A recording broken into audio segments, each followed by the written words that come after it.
भगवान ने कुत्ते को बनाया और कहा, पूरे दिन अपने घर के दरवाजे के पास बैठो और जो भी आए या गुजरे उस पर भौंकना। इसके लिए मैं तुम्हें 20 वर्ष की आयु दूंगा। कुत्ते ने कहा, यह बहुत लंबा समय है भौंकने के लिए, मुझे केवल 10 साल ही दीजिए और बाकी 10 मैं आपको वापस करता हूं। भगवान मान गए।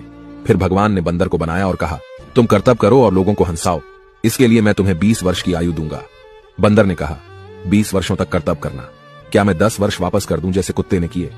भगवान मान गए। इसके बाद भगवान ने गाय को बनाया और कहा, तुम्हें हर दिन किसान के साथ खेत में जाना है, उसका हाथ बटाना है और किसान के परिवार को दूध देना है, इसके लिए मैं तुम्हें 60 वर्ष की आयु दूंगा। गाय ने कहा, 60 वर्षों के लिए यह कठिन जीवन है, मुझे 20 वर्ष ही दीजिए और बाकी 40 मैं आपको वापस करती हूं। और भगवान फिर मान गए। फिर भगवान ने मनुष्य को बनाया और कहा, खाओ, सो, खेलो, शादी करो और अपने जीवन का आनंद लो, इसके लिए मैं तुम्हें 20 वर्ष की आयु दूंगा। लेकिन मनुष्य ने कहा, केवल 20 वर्ष?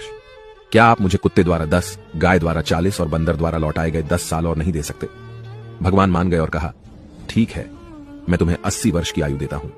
इसलिए हम पहले 20 वर्ष में खाते, सोते, खेलते और आनंद लेते हैं। अगले 40 वर्षों में हम अपने परिवार को सपोर्ट करने के लिए सूरज में मेहनत करते हैं। अगले 10 वर्षों में हम अपने पोते पोतियों के मनोरंजन के लिए बंदर की तरह कर्तव्य करते हैं और आखिरी 10 वर्षों में हम बरामदे में बैठकर सभी पर चिल्लाते हैं। यही मानव जीवन है। ऐसी और कहानियों से सीखने के लिए जेनिथ अपलिफ्ट को फॉलो करें।